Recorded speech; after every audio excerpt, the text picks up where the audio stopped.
What's up, everybody? Hey, Tom Laird here, host of the Advice from a Call Center Geek podcast and founder of Expedia. For exceptional contact center outsourcing, trust Expedia. We're fully AI-driven, as all of you know, and can handle voice, email, chat, and all of your digital channels. Our 600-seat USA contact center is expert in healthcare, financial services, insurance, tech support, retail, and more. Experts on the NICE CX1 platform, we ensure seamless customer experiences. DM me or visit expediausa.com for more. This is Advice from a Call Center Geek, a weekly podcast with a focus on all things call center. We'll cover it all from call center operations, hiring, culture, technology, and education. We're here to give you actionable items to improve the quality of yours and your customers' experience. This is an evolving industry with creative minds and ambitious people, like this guy. Not only is his passion call center operations, but he's our host. He's the CEO of Expedia Interaction Marketing Group and the call center geek himself, Tom Laird.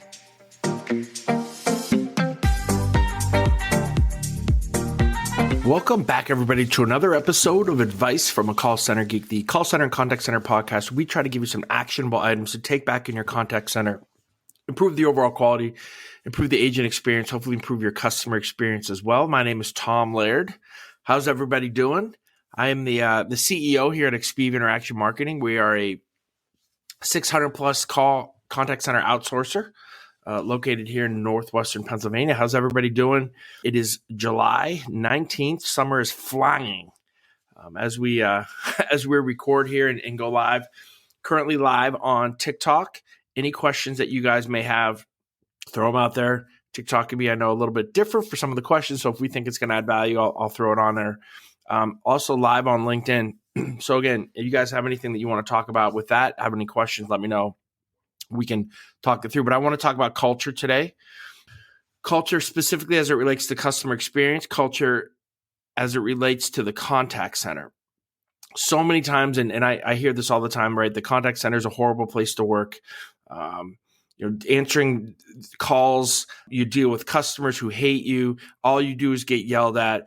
Your bosses just tell you to keep talking. Breaks are brutal. Like, let's talk about all this and how it doesn't have to be that way. And in a lot of places, it's not. And talk about some of the ways that you can improve the culture of your contact center. Some of the examples that I'm going to give you from what we've done here at ours that I think have made a huge difference in how our employees like to come to work, how they interact, how we incent them, how we promote them, how we even hire, based on cultural aspects. And I think you could take this across the board. This doesn't have to be in the contact center. But there's a lot of things I think that hopefully you can gain from this if you're looking to improve your contact center and just improve the overall, I guess that feeling that you get, right? Like you kind of know if people are dreading coming to work, like you don't want that. And how do we change that? And how do we evolve that? I'm going to show you a book right here. It's called The Advantage. And I think I'm pronouncing his name right. I should probably know this, but it's Patrick Lencioni. It's called The Advantage. I would tell you that 90% of the cultural aspects that I have thought through and we have thought through here at Expedia have come from this book. Even the kind of the mantra that I'm going to talk about here of what we do from a cultural standpoint. I highly recommend this. Doesn't matter if you're into contact center, in any kind of business where you have an opportunity to change culture, to lead, to change how an environment is. This is a really cool book. And again, I don't like books that are theory. Like, show me how to do things and tell me how I can put it in kind of my way. And this was that, right? So again, we talk about actionable items. There's actionable things in here that I think really, really helped us develop, what we want it to be as a contact center and as a business, because our contact center is our business. So again, The Advantage, I can't tell you, highly recommend. Make sure you pick it up. Taking from that book, one of the first things was to define the culture of your business. And again, we're defining the culture of our contact center. And our contact center is not just a customer experience center. It's our core business too. It's how we make money. Right? So there's a little bit different deal from there from an internal contact center. So when we said, what were some of the things that we found important? And this is, we're going to get deeper into this as we go, right? So we said, well, attendance is huge, right? We have to bill off of minutes or hours. We have to bill off agent time. Attendance, absolutely vital. Quality score is vital. KPIs are important. we're very regimented when it comes to those kind of things. We said, okay, we want attitude to be a huge piece of this, right? So we want to hire people who are just naturally positive. We want to hire people that want to give effort. I don't care about their contact center experience. I don't care if they've ever done anything in a customer experience world. All I care about is that they have a really cool attitude. They're happy people, right? And they're willing to learn and want to give effort. That was it. So that's in everything, right? So from the agents that we're hiring, from our IT folk, I mean, you guys know if you've been in any business that IT guys can be really smart, but they can be such a pain in the rear sometimes when they're dealing with people. That was a piece of it. HR, supervisors. So how do we develop this? And the cool thing is we got to start as a startup.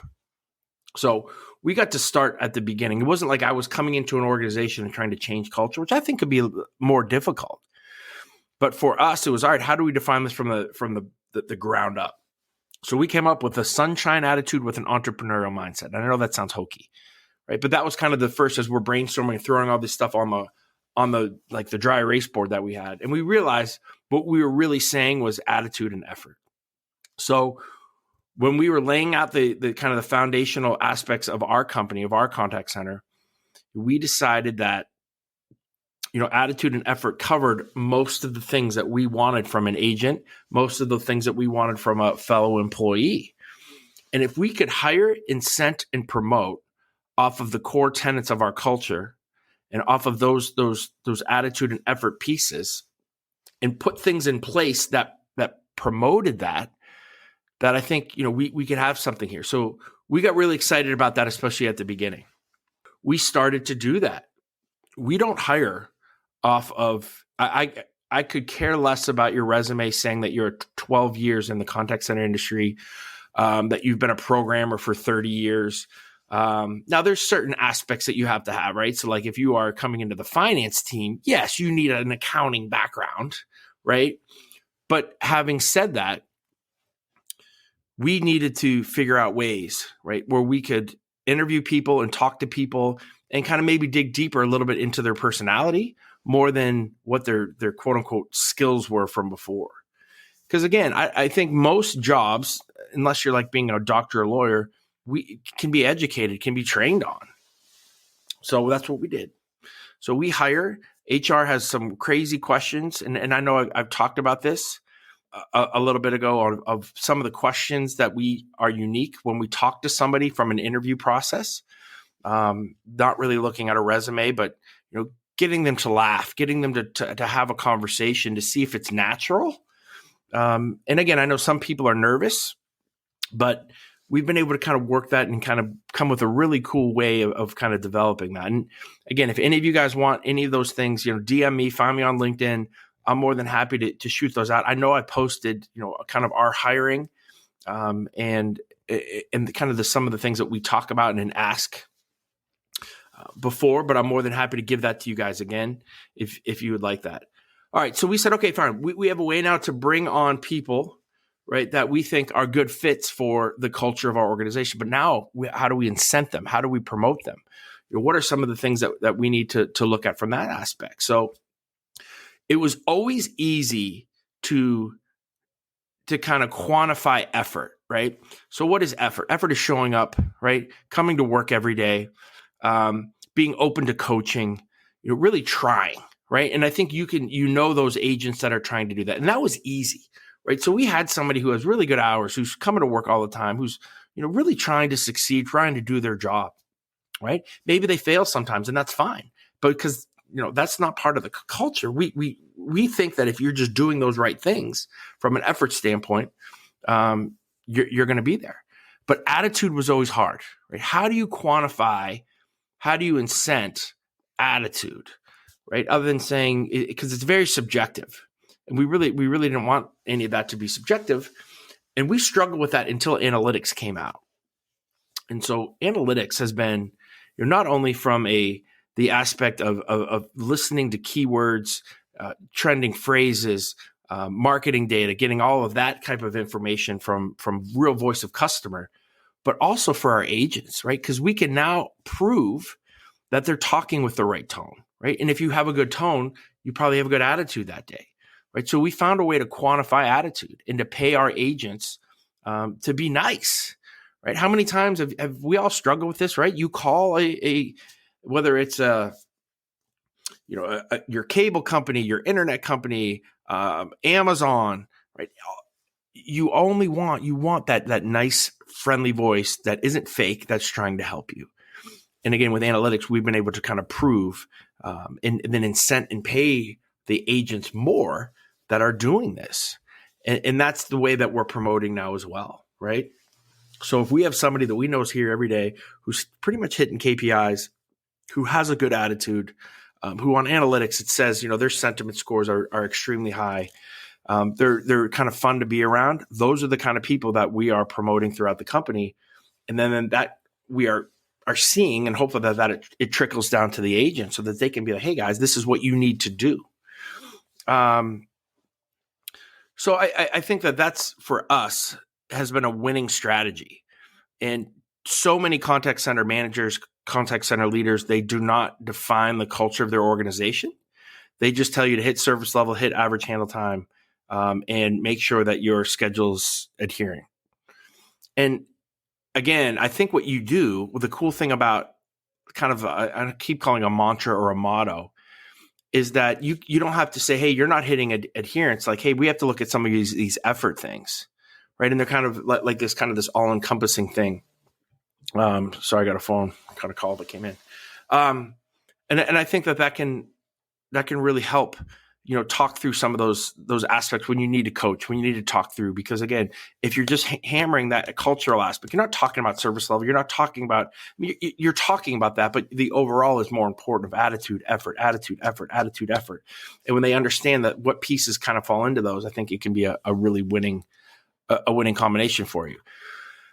So again, defining culture, let's talk about that for you guys. And I have some notes here. So I'm looking here on so for us, we are a service-based contact center, right? So again, for us, we found those things from attitude and effort. Those are important, but maybe you're a sales-focused contact center, right? Where your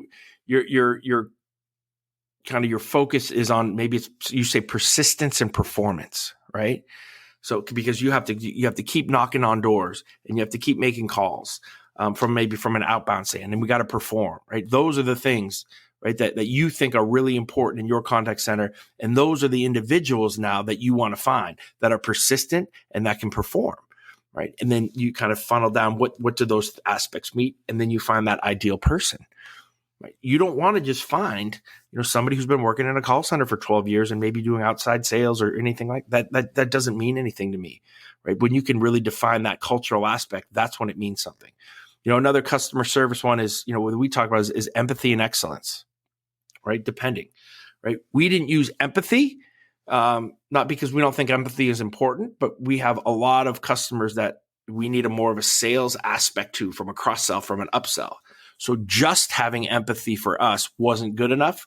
We had to kind of roll it in. But for maybe, depending on the type of service center that you're running or you're a part of, you have to be extremely empathetic. Maybe you're in a 211, right, scenario, right, where you're dealing with some really heavy stuff from a social services standpoint.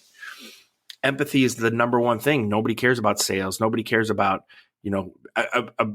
the type of tone that you're using, as long as you're extremely empathetic and you're working with those guys. That's where you see culture comes in, right? And really defining it, you can now go look for those type of individuals. Technical account or a technical, support center, problem solving and patience, right? I think that makes sense, right? So you're trying to problem solve, and you have to have patient people that can get that, get that message through. And again, for us being a BPO, right, we have this overall culture, but we have to kind of see some of these things too, and that's why we've kind of defined some of these other roles. Because if I do have a tech support, company, I want to find within my attitude and effort somebody who can kind of match those. Our company culture is still number one, but you still have to then kind of look and see the different personalities and maybe who fits into these other little niches that you have. Outbound, maybe resilience and results. Again, it goes to that sales focus one. So I think, you know what, Kay, this is kind of like my my logo back here. Kay's ripping on my clock again. So, I'm live, or who I am when you see that darn clock. So I appreciate it. It's not going anywhere. But thanks again for the shout out. So again, I hope that kind of maybe helps you a little bit to kind of think some of that stuff through when you're trying to define your contact center, trying to define the culture of it. I think that you can change the culture as well just by starting to talk about some of these things. If I had to go change, like if I got hired by XYZ company and they said, hey, we have 500 seats and, we have high turnover, high attrition, we're really struggling.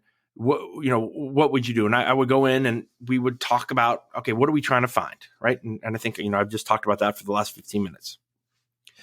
And I would bring in agents. I would bring in supervisors. I would bring in QA staff, and I would get them to buy in with me. This can't come. So again, this is another tip. I think, we talked about those committees in previous podcasts. Having a cultural committee, I think, to redefine some things when you can get the team leaders. So let's say you have, 10 really hardcore leaders on your contact center floor. You have 3 or 4 supervisors that they're in it for the long haul. They're frustrated with what's happening too. And sit and have these brainstorming sessions like we did. Talk about the type of individual, the type of skills that you really need to have this work. And I think you can come up with the definition of that. And then you got to have your HR team buy in, right? So you probably should have some HR or an HR person part of this conversation too, because they're the ones that are going to be bringing people in. And you need to maybe change or tweak the type of individual that they're bringing in. It's very difficult to say clean house because in the contact center, it is very difficult because a lot of times it's 3 to 4 to 5 to 6 week trains. But I think, again, if you start to talk about this, if you have meetings with the higher level agents that can kind of infiltrate and kind of dominate some of the lower level agents, to have them start to talk those types of things through, and if it becomes more powered by the agent, I think it's really important when they can see the benefit of it, when they can see, we're rewarding and we're going to incent certain behaviors that are now based on our culture, instead of just, we're willy-nilling it because HR says that, their 6 months is up, so we have to give them a raise. I'm not saying don't do that, but I'm saying look at some other aspects of it. If you really want to infuse culture into your contact center, you have to be able to hire, you have to be able to incent, you have to be able to promote, based on those cultural aspects. And I think, coming up with those mottos is a great way to build that foundational aspect of it, to really start to help, I guess, change what you've been doing. And you will start to see as well, because, if we do have somebody who's not a good fit for us that does sneak through, and we're not perfect, right? So maybe their attitude is a little bit low. When you get around a lot of like-minded people, they either change, right, to kind of be like them, or they leave. And either way is probably a good thing for us when we're talking so heavily about the cultural aspects of our contact center. So again, I don't know I hope that helps a little bit. It's something I think is really important. It's one of the main reasons I think that customer experience is so bad in so many organizations, because they just throw bodies at it. There's no thought process with it. And I get it. I'm talking in the small worlds of, the under 1,000 seat center. I understand when you have a 10,000 seat center, right? You have a 5,000 seat center, it can be very difficult to find the right staff, or to be that, picky about the staff. And what I would say with that is, I agree, but you should still be really working hard to at least get that core number, right? So if you have 10,000, to get 1,000 of your agents that really buy into this, and let them try to work their magic, whether you have to pay them more, but have them really understand what those concepts are and really start to infuse it with everybody else. But I think you got to have that team, right? You got to have that kind of go-to agent, that go-to supervisor group, that kind of has bought into what you're saying, because again, it's going to help them advance in the company. And we want people who are going to advance in the company based on things that we think can help help our organization grow and help our organization be better.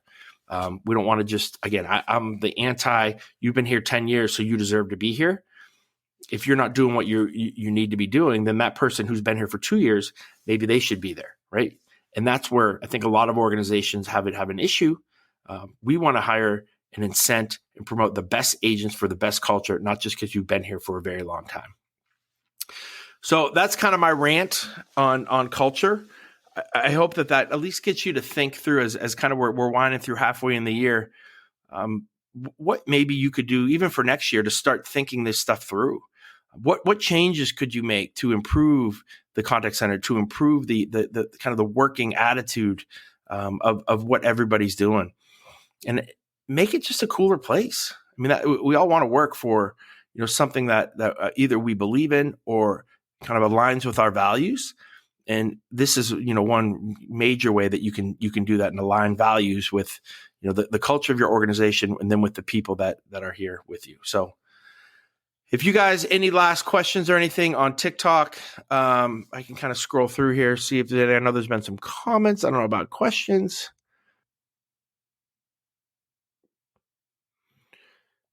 And then on LinkedIn, if you guys have anything, I can wait another minute or two. But again, thank you guys for joining.